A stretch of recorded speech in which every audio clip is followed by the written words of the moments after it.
Because by the time you get married and you start having kids, you probably have to struggle with getting that your alone time. I believe that ever since I started staying alone, I do things based on my budget. The fact that we are staying together, I sometimes always shy away from trying things. If I fall sick, I know that I don't have any other person around. Hi guys, welcome back to my YouTube channel. If you are seeing my face for the very first time, hi, my name is AYOMIDE. I film about lifestyle, career, self-development and every other good stuff. Please do subscribe to my channel and also do check out some of my other videos. If you're a returning subscriber, hello, how are you doing? Thank you for always coming back. Thank you for always staying tuned. In today's video, as you guys can tell from the title, I'm going to be talking about reasons why you should live alone. In my previous video, I talked about 25 plus and still single. So if you've not seen that video, I'm going to link it in the description box so you can go check it out. In that video, I talked about how the pressure of being a lady at 25 years old and being single, the struggle and everything. And in that video, I made mention of why I don't fancy people that move from their parents' house to their husband's house. That I believe that people, most especially ladies, should at one point in time stay alone, live alone before moving into their husband's house. And today I am going to be buttressing that point by giving us reasons why I said that, or reasons why I think people should at one point in time live alone. I believe that in our lives at one point in time we should try as much as possible to stay alone with no friends, family, roommates or whatsoever. This is even depending on our background, like growing up. I believe that most of us, either we stay with parents growing up and from there university where we have lot and plenty roommates, and also either parent or guardian or anybody we at one point stayed with people for so many years, and some people do from parents' house or from school go to their husband's house. I won't say this is bad, but based on my own opinion, I believe that there should be a solo time, there should be a me time, even if it is going to be for 1 year. I believe that it is very important to stay alone. So I have about 8 points to give out as to why, or reasons why I think we should try to stay alone. And this is something you're interested in, sit back, relax and join me. Number 1 point, I believe that when you start to stay alone, you find your house chores rhythm. Let me buttress my point. If growing up, while I was staying with my parents, it is always like, okay, this is what my mom wants, this is how she wants us to do it, or you wash your plates before going to bed, or wake up early in the morning to wash your plates. But when you start to stay alone, you'll find what works for you. You don't have to obey somebody's rule, you don't have to do things to satisfy anybody, or you can't say, okay, you don't want your roommate to be angry, you don't want this, that, you don't want your spouse to be angry, you do things that suit you. You find out how it works for you. You find out that you find things very easy for yourself. Ever since I started staying alone, I've realized that I don't like piling up plates. So if I eat in the morning, in the afternoon, I will wash my plate. So I feel like I have tried to like understand how it works for me, and a lot of things like that, like, okay, I don't want to be washing my clothes every day, rather than, okay, probably growing up you used to wash, okay, every Saturday you need to wash your clothes. But as I started living alone, I've realized what works for me. So you find your own house chores reading to know yourself better. I cannot overemphasize this. You get to know yourself better. This is not even a joke. Like, ever since I started staying alone, I've understand some things about myself. Some of these things that I believe that when I was staying with someone, I was just doing things based on, okay, this is what my roommates want, or whosoever I was staying with at that point, okay, this is what my parents want. But right now, I get to understand myself better. I get to understand that after breakfast, my next meal is going to be in the evening, compared to when if I'm staying with someone that we have to say, okay, by force this is what we are cooking, this is what works for me, so I have to like compromise basically. But ever since I started living alone, I understand myself better. I understand what works best for me. At this point, there is no distraction in me actually trying to get to know myself. Nothing is distracting me. I come back from work to come and meet my room, my empty space, where I can think about my life.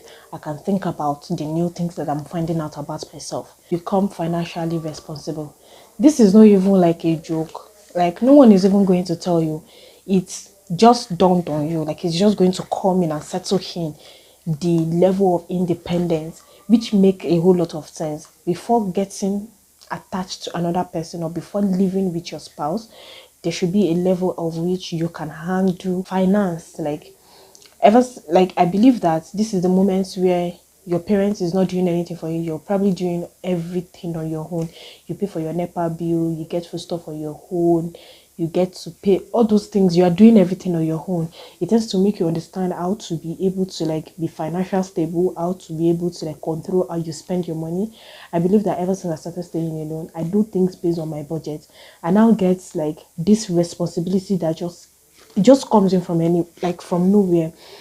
I know that if this thing does not enter the list of this month, then that means I'm not getting it this month. Like you become more responsible. I don't know if that is the right word. It gives you like this, okay, this month I'm paying my NEPA bills. Next month it is water bill I'm paying. It just gives you like this orientation about how to manage your finance, which make a whole lot of sense.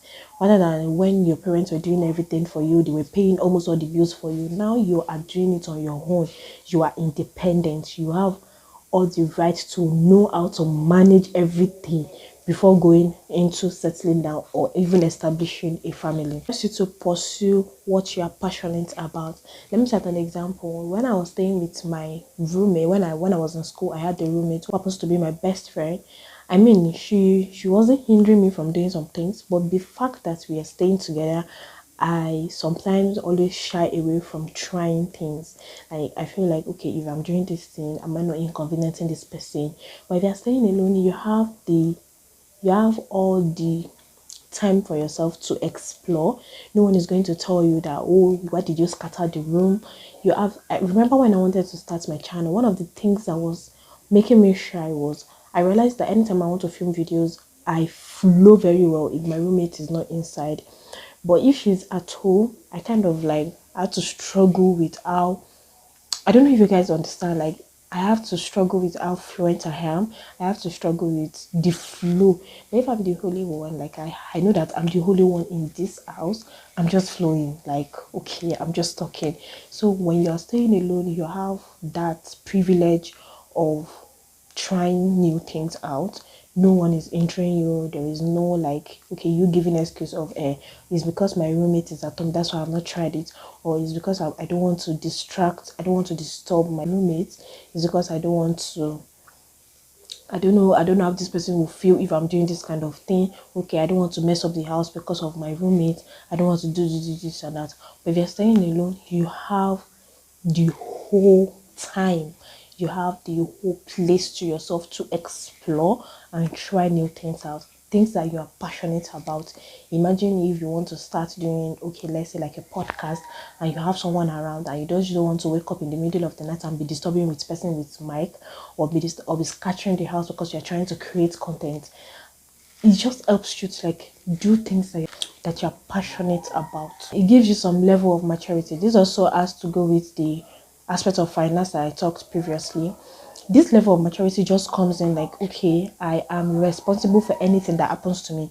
If I fall sick, I know that I don't have any other person around that will cater for me. I have to cater for myself.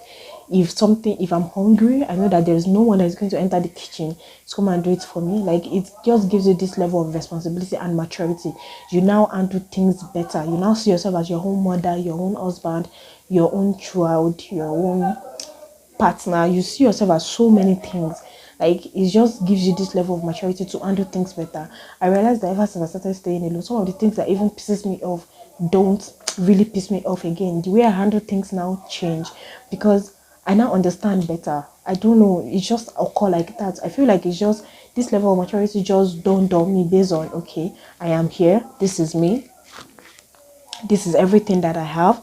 So it's just like, okay, this is how I want to handle things, this is how I want to be doing things now, this is how I want to be able to like do my thing. So do you guys get like this level of maturity just comes in from nowhere?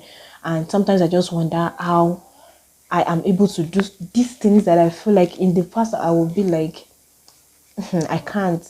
But at this point in time, ever since I started living alone, I do things like I do things like my mom. Like I'm just like, wow. it's just very amazing and surprising how I find myself doing things that I don't know how to cite these examples, but it's just things that come from reading. At this point in time, if you don't do it, nobody's going to do it for you. So it gives you that level of maturity. So it helps you to face your fears. I mean, I can't joke with this. It helps you to face your fears. Before now, I used to say, oh, I can't sleep in the dark. Trust me, I sleep in the dark now. Like, I don't even care.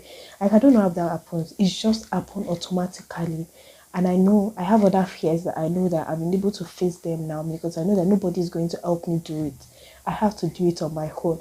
I feel like it also has to do with level of responsibility and maturity. Just like the tension, it reduces like your level of anxiety. You will probably be able to even handle everything more, because no one is going to calm you down. No one is there with you. You are there by yourself. So it gives you that level of, okay, I can do it, this confidence level, I can do it, I'm going to do it better, I'm going to do it best. And that thing helps you to become more productive. I remember sometimes 2 weeks ago, I was really down, like I was feeling very lonely and bored. And then one time I would just figured out, oh, let me go and clean my bathroom. Okay, let me start thinking of how to create new content for my YouTube. Okay, I've not washed my plate. So it gives you like a bit of more productivity. You become very, very productive, if I do say so myself. It helps you to learn the value of me time. See, this me time is very, very important. It helps you to be able to know how important you are to yourself, how you are your own source of happiness, and how you'll be able to handle things even in situations where there is no one to console you. This even helps you when you get married. I'm not married, but I believe that even if you are with a spouse or with someone else, if there is a situation whereby you feel like you can't handle, because you've lived alone and you've been able to conquer all these things, you'll be able to navigate all those things without an outside party or without a second party. You can do things on your own without seeking someone else's help. Don't get me wrong, it doesn't mean that seeking someone's help, it doesn't make sense, but you can do things on your own. You can do things when you're happy. You know how to console yourself when you're sad. You know how to jubilate when you're happy. You know how to handle your anger. You know how to, like, it's just help you to understand and enjoy and appreciate your me time. Because by the time you get married and you start having kids, you probably have to struggle with getting that your alone time. It also helps you to do things at your own wish. Like, I can decide to say, well, I want to paint my house pink, I want to paint my house red, and no one is going to question. Brings us to the end of this video. If you enjoyed this video, if you have any other point as to why you think people should live alone, in the comment section. The comment section is open for you to give out your opinion. Thank you guys for watching. If you enjoyed this video, please give it a thumbs up, share with other people that you know that might be interested in this kind of content, and most importantly, subscribe to this channel. Until next time that I'm going to be seeing my face again, stay cool, stay calm, and be happy. Bye guys.